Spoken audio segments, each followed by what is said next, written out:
ये कहानी ऐसी नन्स के ऊपर आधारित है जो गूंगे बहरे लोगों का फायदा उठा के उनके साथ गबागब करती है। आगे वो कितने लोगों का फायदा उठा के उनके साथ क्या क्या करती है वो हम आज की इस एक्सप्लेनेशन में देखने वाले हैं। आज मैं जिस मूवी को एक्सप्लेन करने वाला हूँ इस मूवी का नाम है वर्जिन टेरिटरी और ये मूवी 2007 में रिलीज हुई थी। मूवी के स्टार्टिंग सीन में हम एक चर्च में एक पेंटर को पेंटिंग करते हुए देखते हैं, जहाँ वो आदमी बताता है कि उसे यहाँ पेंटिंग करने के पैसे नहीं मिलते और इन्हीं पैसों को लेने के लिए वो आदमी चर्च के पादरी के पास जाता है। जहाँ जाने के बाद उस आदमी को पता चलता है कि प्लेग नाम की बीमारी की वजह से वहाँ के पादरी की मौत हो गई है, जिसे देखने के बाद उसे बहुत तेज झटका लगता है क्योंकि अब उसे ये बात कंफर्म हो चुकी थी कि अब उसे पैसे देने वाला कोई नहीं है। तभी वो आदमी साइड में पादरी की ड्रेस देखता है और वो डिसाइड करता है कि अब वो पादरी बनेगा क्योंकि पादरी को उसके काम के ज्यादा पैसे मिलते हैं। अगले सीन में हम एक लोरेंजो नाम के आदमी को भागते हुए देखते हैं, जिसके पीछे जर्विनो नाम का एक आदमी पड़ा हुआ था क्योंकि लोरेंजो ने उसे जुए में हरा दिया था। लेकिन किसी तरह लोरेंजो वहाँ से भागने में कामयाब हो जाता है।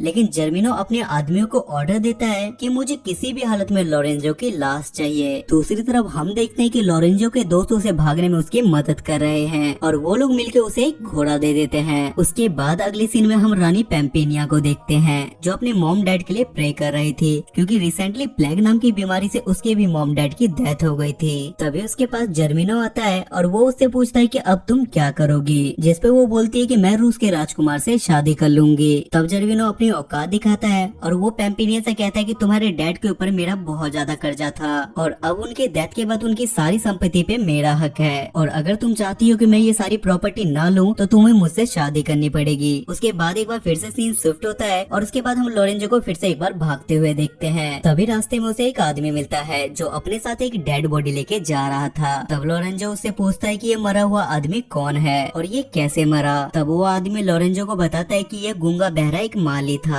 जो कि पास ही के एक चर्च में काम किया करता था, लेकिन प्लेग नाम की बीमारी होने की वजह से इसकी भी मौत हो गई है। तो लोरेंजो के दिमाग में एक आइडिया आता है कि उसे अगर जर्विनो से बचना है तो वो उस चर्च में जा सकता है। तभी एक बार फिर से जर्विनो के आदमी उसके पीछे पड़ जाते हैं और उनसे बचने के लिए वो एक पेड़ की डाल पे चढ़ जाता है, जिसकी वजह से जर्विनो के आदमी उसे देख नहीं पाते और वो लोग आगे निकल जाते हैं और लोरेंजो किसी तरह बच जाता है। लेकिन बदकिस्मती से वो पेड़ की टहनी टूट जाती है, जिसकी वजह से लोरेंजो नीचे गिर जाता है और चोट लगने की वजह से वो वहीं बेहोश हो जाता है। उसके बाद दो नन उसके पास आती है और वो दोनों मिलकर उसे चर्च में ले जाती है और चर्च ले जाने के बाद वो दोनों मिलकर उसे गंदी तरीके से देखने लगती है और वो दोनों मिलकर उसे यहाँ वहाँ छूने लगती है। तभी अचानक से लोरेंजो को भी होश आ जाता है, लेकिन वो जानबूझ के बेहोश होने का नाटक करने लगता है क्योंकि ये सब करने में उसे भी बहुत ज्यादा मजा आ रहा था। तभी वहाँ अचानक से एक और नन आ जाती है जो उन दोनों नन से कहती है कि तुम्हें पता है ना कि काम करने के लिए हमें गूंगे बहरे आदमी की जरूरत है, जिस पर वो दोनों नन उसे बताती है कि ये गूंगा बहरा है, जिसे सुनने के बाद वो नन भी खुश हो जाती है। अगले सीन में हम उसी पैम्पेनिया को देखते हैं जो जर्विनो से काफी परेशान होने के बाद उसी चर्च में रहने के लिए आती है जिसमें लोरेंजो काम करता था। उसके बाद दोनों नन मिलके पैम्पेनिया को तैयार कर रहे थे, लेकिन तभी पैम्पेनिया की नजर लोरेंजो पे जाती है जिसपे वो दोनों नन से पूछती है कि ये बंदा कौन है। तब वो दोनों नन उसे बताती है कि ये यहाँ का माली है और वो बोल और सुन नहीं सकता। तभी अचानक से लोरेंजो के पास एक नन जाती है और वो उसे जंगल में ले जाके उसके साथ मंगल करने लगती है, लेकिन ये सब कुछ पैम्पेनिया भी देख रही थी और ये देखने के बाद उसे बहुत ज्यादा गुस्सा आता है क्योंकि पैम्पेनिया को कहीं न कहीं लोरेंजो से प्यार हो गया था। दूसरी तरफ रूस का राजकुमार भी अब पैम्पेनिया के घर पहुँच चुका था जहाँ उसे जर्विनो मिलता है और वो उससे बोलता है कि अबे चूतिया निकल यहाँ से क्योंकि अब पैम्पेनिया मुझसे शादी करेगी। ये सुनने के बाद राजकुमार वहाँ से उदास होके जाने लगता है, पर रास्ते में उसे एक आदमी मिलता है जो उसे बताता है कि जर्विनो से परेशान होकर पैम्पेनिया यहाँ से भाग गई है और वो दूसरे शहर के चर्च में तुम्हारा इंतजार कर रही है। ये सुनने के बाद राजकुमार पैम्पेनिया को ढूंढने के लिए वहाँ से निकल जाता है। दूसरी तरफ लोरेंजो के पास दो अनजान नन आती है और वो लोरेंजो के पास जाके उसके साथ गवागप करने लगती है।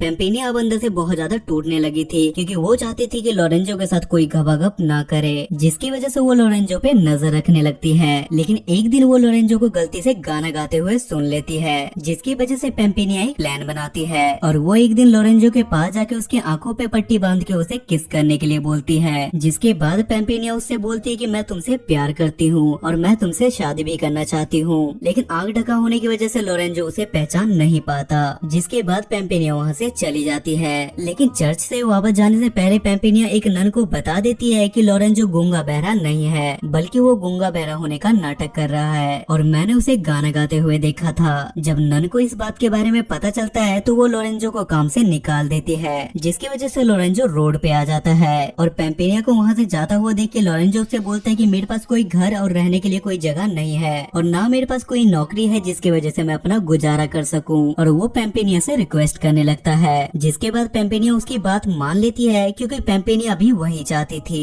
और वो लोरेंजो को अपने साथ लेके वहाँ से चली जाती है। दूसरी तरफ रूस के राजकुमार को झरने में एक लड़की नहाते हुए दिखती है, जहाँ वो राजकुमार उस लड़की को बताता है कि मैं रूस का राजकुमार हूँ और मैं यहाँ अपनी पेम्पेनिया को ढूंढ रहा हूँ। जिसपे वो लड़की उससे झूठ बोलती है और वो उससे बोलती है कि मैं ही तुम्हारी पेम्पेनिया हूँ, जिसपे राजकुमार भी उसकी बातों पे यकीन कर लेता है क्योंकि इससे पहले उसने पेम्पेनिया को कभी नहीं देखा था। दूसरी तरफ पेम्पेनिया और लोरेंजो आपस में बात कर रहे थे, जहाँ लोरेंजो पेम्पेनिया को बताता है कि चर्च में मैं एक लड़के से प्यार करता हूँ और उस लड़की ने मेरी आंख पे पट्टी बांध के मुझे किस किया था और उसने मुझसे ये भी कहा था कि मैं तुमसे प्यार करती हूँ और मैं तुमसे शादी भी करना चाहती हूँ, लेकिन मैंने अभी तक उसकी शक्ल नहीं देखी। ये सुनने के बाद पेम्पेनिया भी काफी ज्यादा खुश हो जाती है क्योंकि वो समझ जाती है कि लोरेंजो भी उससे प्यार करता है। जिसपे पेम्पेनिया लोरेंजो से बोलती है कि अगर तुम मुझे किस करो तो तुम्हें वो लड़की मिल जाएगी। तभी लोरेंजो उसे किस करने वाला था, लेकिन तभी वहाँ अचानक से जर्विनो आ जाता है और वहाँ पे जर्विनो और लोरेंजो की लड़ाई होने लगती है, जिसमें लोरेंजो हार जाता है और जर्विनो लोरेंजो को काल कोठरी में डाल देता है। अगले सीन में पेम्पेनिया जर्विनो से कहती है कि मैं तुमसे शादी करने के लिए तैयार हूँ, लेकिन शादी से पहले तुम्हें लोरेंजो को छोड़ना होगा। ये सुन के जर्विनो भी उसकी बात मान जाता है और वो शादी के लिए एक पादरी को बुलवाता है, लेकिन पादरी कोई और नहीं वही पेंटर था। जिसके बाद पेम्पेनिया पादरी के पास जाके उसे कुछ पैसे दे के बोलती है कि तुम जितना हो सके उतना शादी की डेट को टालते जाओ, जिसपे पादरी भी बिल्कुल वैसा ही करता है। लेकिन शादी की डेट आगे बढ़ता हुआ देख के जर्विनो तलवार निकाल के पादरी के गले पे रख देता है। तभी वहाँ रूस का राजकुमार आता है और तभी वहाँ पे लोरेंजो भी आ जाता है, जिसके बाद ये दोनों मिलके जर्विनो के आदमियों से लड़ने लगते हैं और लड़ाई खत्म होने के बाद लोरेंजो जर्विनो के साथ भी लड़ाई करने लगता है। लड़ाई के दौरान जर्विनो कुएं में गिर जाता है और उसकी वहीं पे मौत हो जाती है। जिसके बाद पेम्पेनिया अपना चेहरा ढक के राजकुमार के पास जाती है और वो राजकुमार के पास जाके उसे शादी करने के लिए मना कर देती है। जिसके बाद राजकुमार उसकी शक्ल देखता है और वो उससे बोलता है कि तुम भी वो पेम्पेनिया नहीं हो जिसके साथ मैं शादी करना चाहता था। तभी अचानक से वो लड़की वहाँ पे आती है जो राजकुमार को झरने के पास मिली थी